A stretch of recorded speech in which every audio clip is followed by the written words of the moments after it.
फिल्मोदय, राजस्थानी फिल्मों की यात्रा।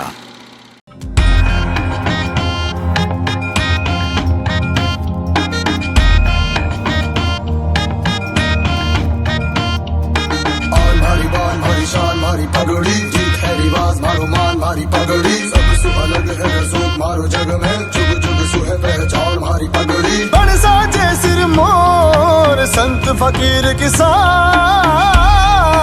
पगड़ी। हम तो पर्दे के पीछे के खिलाड़ी हैं। हमारे आर्टिस्ट चले, वो तरक्की करे, राजस्थानी सिनेमा तरक्की करे, वो एक खुशहाली की हम बात हमेशा सोचते हैं। बात मैं करता हूँ कि जहाँ राजस्थानी फिल्मों की एक समृद्धि शुरू हुई तो उसमें कलाकारों का योगदान हमेशा रहता है।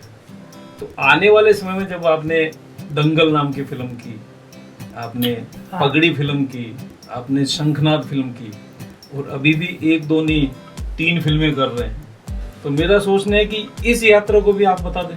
दंगल की एक रोचक जो बात याद रहती है वो ये है कि दंगल एक्शन फिल्मों का दौर लाने के लिए राजस्थानी में फर्स्ट फिल्म मैं कह सकता हूँ। बाकी और भी फिल्में बनी हैं, पर सिनेमा में लगना, 10 20 50 सिनेमाओं में एक साथ जाना और फिल्म का एक अच्छा सा मूवमेंट बन जाना, और जस्ट उसके बाद में आमिर खान जैसे बंदा उसी सब्जेक्ट को उठा के दंगल ही फिल्म बनाता है और उस टाइटल के आसपास की डिस्कशंस हमारी बम्बई में होती है उनके प्रोडक्शन से। तो ये राजस्थान सिनेमा के लिए छुपी हुई बातें हैं जो आज आपके माध्यम से बाहर आ रही है, पर ये गर्व करने वाली बातें हैं कि हमारे सब्जेक्ट, हमारी थॉट्स पे, या यूं कहें कि हमारे टाइटल्स को लेके अगर कहीं रीमेक होती हैं या कहें कि उनका वर्जन आता है, तो ये बहुत उपलब्धि वाली बात है। कहूँ कि हमारा सिनेमा में मौलिकता और कंटेंट की कमी हो रही है। हाँ तो सागर भाई, इन सफलताओं के बीच में आपकी एक लीजेंडरी फिल्म आई थी पगड़ी। लीजेंडरी दद्दू, वो एक्चुअली पगड़ी तो ऑटोमेटिक ही अपने आप में लीजेंडरी है। कहूँ कि विश्व के अंदर हिंदुस्तान को परिचय पगड़ी है, और पगड़ी परिचय हिंदुस्तान को है, पर है तो पहचान राजस्थान रही। मैं कहूँगा अपना राजस्थान रही आन बान शान, अपना जितना भी वीर सपूत आज भी बॉर्डर पे जो लोग शहीद हुए, बस सिर्फ आपकी पगड़ी ने ऊंची राखबा के लिए बैठे गोली खा ले, जीवन ने पगड़ी बना दिया। तो आज जो पगड़ी है ना, ये अपने आप में एक बहुत बड़ी बात है। पर यहाँ ते गलत ले रहा हूँ मैं, गोली को नहीं पड़वाऊँ, ये तो राजस्थानी सिनेमा जो नाव में भी चलाया जाओ आई काफी है।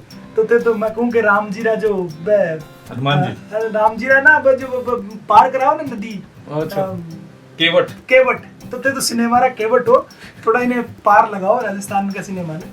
पगड़ी ऑटोमेटिकली कहूँ कि पहचान है, पर बिना शुरुआत करने के पीछे ना बहुत सारे लोगों की एक थॉट है। राजस्थान सिनेमा में जितनी भी फिल्में बन रही है सब मोनोटोनस बन रही है लगभग, और हमारी पगड़ी भी मोनोटोनस ही होगी। पर मैं सब्जेक्ट ओरिजिनल रखने की फुल कोशिश करी। पहली डायरेक्टर आके हो वो चेंज हो गो, फिर दूसरा डायरेक्टर आयो वो चेंज हो गो, तीसरा डायरेक्टर तक जाता जाता हमारी जो कहानी थी, मौलिक कहानी सिंपल सी है। कोई भी पितारी पगड़ी हुआ है, बीकी पगड़ी की रस्म को बेटो कराए, लेकिन बाप मर जा, बेटो भी पगड़ी की रस्म होने से 1 दिन पहले मर जा, या कहूँ कि पगड़ी की रस्म के दिन ही मर जा। तो पगड़ी की रस्म जो है, जिन आप संस्कारों को एक पीढ़ी से दूसरी पीढ़ी में ट्रांसफर संस्कार एक दूसरे की पीढ़ी में जा, तो यहाँ 2 पीढ़ी का जो संस्कार है, एक जिम्मेदारी भरी जो पगड़ी की रस्म हो बात अधूरी रह जाए, तो बिना वो तो पूरी करे। हाई सिंपल सी कहानी है, पर भी को प्रेजेंटेशन करता कठिन डायरेक्टर का चक्कर में, या मैं कहूँ कि कुछ प्रोड्यूसर से जुड़ा, मेरा साथी पार्टनर मान लो, कोई कहे कि हीरोइन मारी उसी, कोई कहे कि हीरो मारो उसी, कोई कहे कि भाई मैं तो 8 शूट करूँ, तो फिल्म बा भी हल्की फुल्की मेरी मोनोटोनस ही हुई। मौलिकता के आसपास रहकर भी बा मैं कहूँ कि ठीक है बा अपना आप में एक ब्रांड बन गई। पर मेरे को ये बताओ, राजस्थानी फिल्मों में ये क्यों होता है वंशवाद, जो आज तो मुंबई में भी चलता है, लेकिन साहब हीरोइन ये ही होगी, हीरो ये ही होगो, इसके लिए ये कर दो, मेरे गांव में शूटिंग कर दो, इससे कोई सिनेमा पनपेगा क्या? नहीं तो उन्होंने क्या पगड़ी की रस्म को सही से समझा नहीं है। बेसिकली पगड़ी जो है ना वो हर किसी पे नहीं होती। वो ज्येष्ठ पुत्र या कहूँ जो उस जिम्मेदारी को समझने वाला होता है, हो सकता है कि वो छोटा पुत्र हो, उसको ही वो पगड़ी की पहनाई जाती है जो उस परंपरा को आगे लेके जाए। तो ये वंश में जाएगी, लेकिन वंशवाद का मतलब आप इस तरह से समझ रहे हैं कि मतलब मैं जो समझाना चाह रहा हूँ वो ये है कि संस्कारों का निर्वहन करके अपनी अगली पीढ़ी में ले जाए, वो ही उसका असली नायक होता है।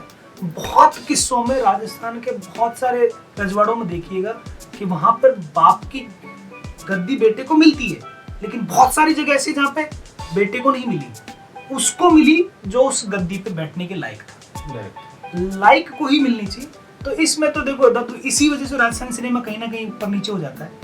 पर खुशी की बात यह है कि राजस्थान में पगड़ी फिल्म आई, वो एक लीजेंड फिल्म बननी, और कहूँ कि राजस्थान में पिछले 3-4 साल से, मतलब 2016 में जब हम पगड़ी स्टार्ट कर रहे थे तो उसके प्रमोशन के टाइम में एक पगड़ी दिवस स्टार्ट किया था, और वो पगड़ी दिवस आज गवर्नमेंट ऑफ राजस्थान की आइडेंटिटी बन गया। आप देखिए अभी इसी साल पिछले 3-4 साल से मनाया जा रहा है। हाँ, इसी साल उप मुख्यमंत्री ने पहना, टूरिज्म डिपार्टमेंट के मिनिस्टर ने पहना, ये एक पगड़ी दिवस स्टार्ट हो गया। तो ये सिनेमा की जीत है, ये मेरी अकेले की जीत नहीं है, पूरे राजस्थान का जो सिनेमा भी गर्व करवानी बात है कि कोई एक फिल्म आई भी का नाम हो एक दिवस स्टार्ट हुए, तो ये अपने आप में परिचय है।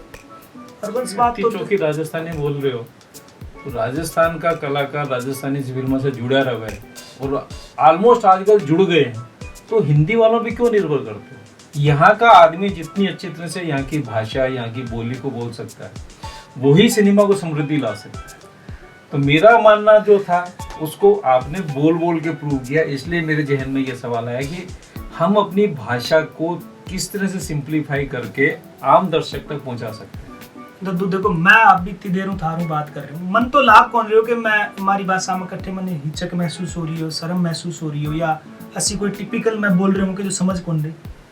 हाँ, एक भ्रम पैदा कर दी जब एक, जैसे आपने कहा ना अपनी फिल्मों का 3 दौर आए, तो हमारे एक सुपर पावर और है जो गुलामी की तरफ लेके जाती है। एक किस्सा सुनाऊँ मैं आपने, मेरे एक मित्र हैं आशुतोष राणा, जो फिल्मों में है, आप सब लोग जानते होंगे। उनके पिताजी ने उनके बड़े भाई और उनको दोनों को अहमदाबाद के किसी कॉन्वेंट स्कूल में एडमिट करवाया कि भाई तुम लोग यहाँ पढ़ो। तो वो वहाँ गए और हॉस्टल में रहे। ये खुद आशुतोष जी का सुनाया हुआ किस्सा है। तो उन्होंने कहा कि भाई चलो पढ़ लेते हैं।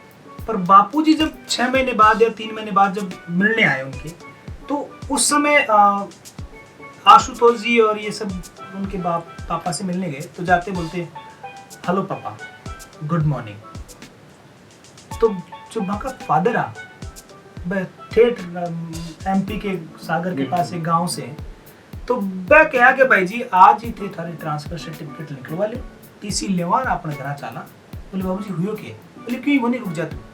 मैं गया सीधा प्रिंसिपल गंज जाकर बोले साहब टीसी दे दो। रीजन बताऊं क्यों होगा? रीजन ये हो कि आ जाना कंफर्म कि भाया मैं मारा संस्कार खोने खातिर कौन बताया तारकन कि तारकन आयो और तुम्हारा संस्कार तू खत्म कर दे। मारा छोरा प्रणाम ही करसी, चरणी छूसी, ढो की करसी, गुड मॉर्निंग और फादर रही के इनको मतलब तुम्हारा संस्कार तो छोड़ रहे हो और थारा संस्कार दिमाग में डाल। तो यह एक परंपरा शुरू होकर लोगों ने कह तो है कि भाई हम सब लोगों को एक यूनिटी में राख बाग खातिर यह चीज लेवा कर सगड़ी एक ही भाषा बोले, एक ही चीज बोले, पर पहचान तो हर किसी की अलग होगी। नहीं थारी शकल अलग है, हमारी शकल अलग है, तो आप क्या कर सकते? तो भविष्य में आप भी कर सकोगे नहीं, शकला भी एक कर दे सबका जींस मिला के आप कर लो, प्रकृति के खिलाफ गलत है। तो मैं कहूँ कि अपनी भाषा बहुत सिंपल है, पूरा विश्व में अपनी भाषा ने समझे, सबसे वृद्ध अपनो शब्दकोश है, 20 शब्दकोश के माथे ही अपनी जो हिंदी भाषा जी ना आपा राष्ट्रीय भाषा का आप बेटी है।